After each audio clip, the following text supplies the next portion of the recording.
হয় তেওঁলোকে মানে সুধিছে মানে মোৰ কাগজ পত্ৰ চাব বিচাৰিছে।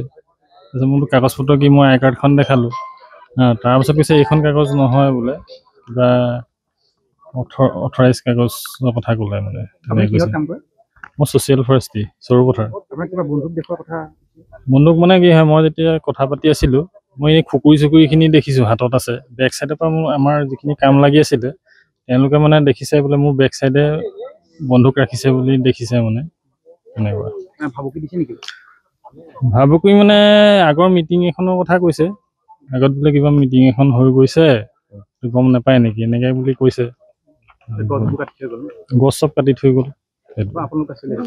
আমি কাম চাই আছিলোঁ, উইডিঙৰ কাম চলি আছিলে।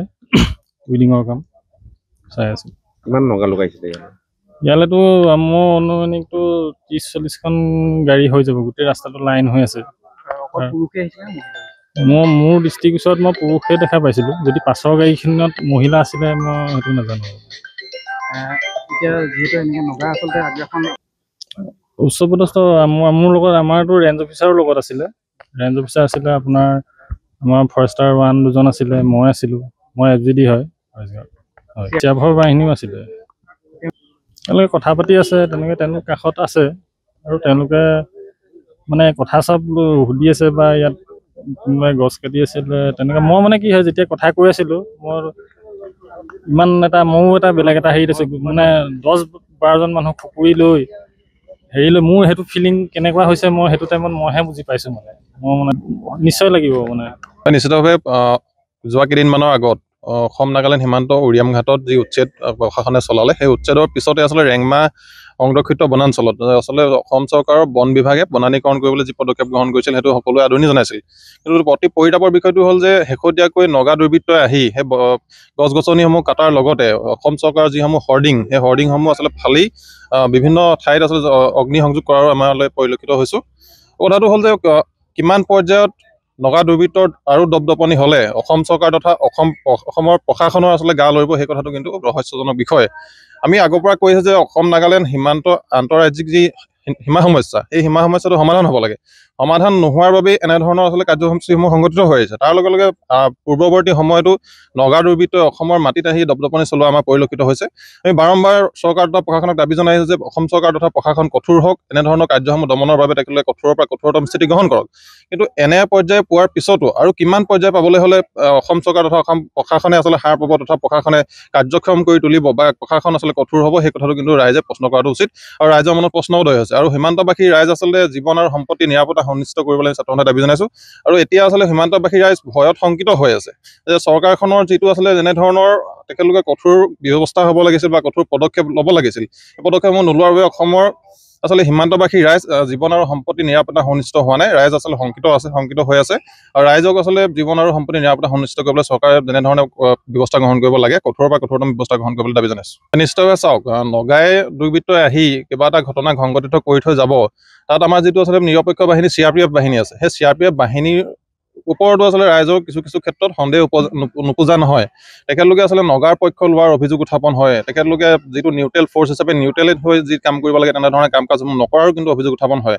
আৰু প্ৰথম কথাটো হ'ল যে আমাৰ অসমৰ মাটিত আহি নগা দুৰ্বৃত্তই তেখেতলোকে উপদ্ৰৱ চলাব, তাৰপিছত আমাৰ অসম চৰকাৰ তথা অসমৰ প্ৰশাসনে আচলতে তেখেতলোকৰ অফিচতে বহি আলোচনা বিলোচনাৰ মাধ্যমেৰে সমাধানৰ ক্ষেত্ৰত যি আচলতে তেখেতলোকে ব্যৱস্থা গ্ৰহণ কৰে, এই ব্যৱস্থাটো ফলপ্ৰসূ নহয়। আমি কৈছোঁ যে আগৰ পৰা এনেধৰণৰ আচলতে উপদ্ৰৱকাৰী নগা দুৰ্বৃত্তৰ ওপৰত কঠোৰৰ পৰা কঠোৰতম শাস্তি বিহিব লাগে।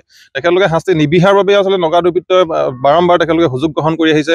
সেইদিনা চুঙাজনৰ তাত এখন গাঁৱত নগা দুৰ্বৃত্ত আহি অগ্নিসংযোগ কৰি দিলে। কিন্তু আজি প্ৰতি একোজন নগা দুৰ্বৃত্তক আমাৰ অসম আৰক্ষী তথা অসম চৰকাৰে কৰায়ত্ব কৰিবলৈ সক্ষম নহ'ল।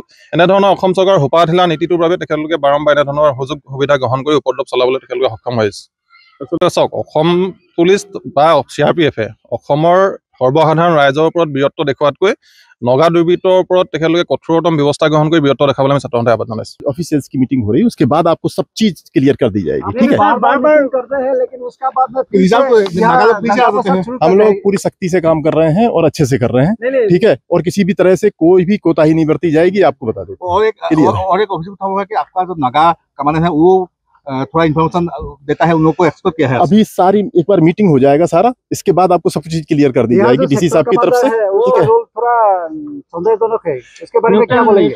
न्यूट्रल फोर्सेस का रोल कभी भी संदेहजनक नहीं हो सकता, इतना आप जान लीजिए। किसी का भी नहीं हो सकता, हम आपको बता देते हैं, ये आप क्लियर रखें। सीआरपीएफ न्यूट्रल थी, न्यूट्रल है, न्यूट्रल रहेगी।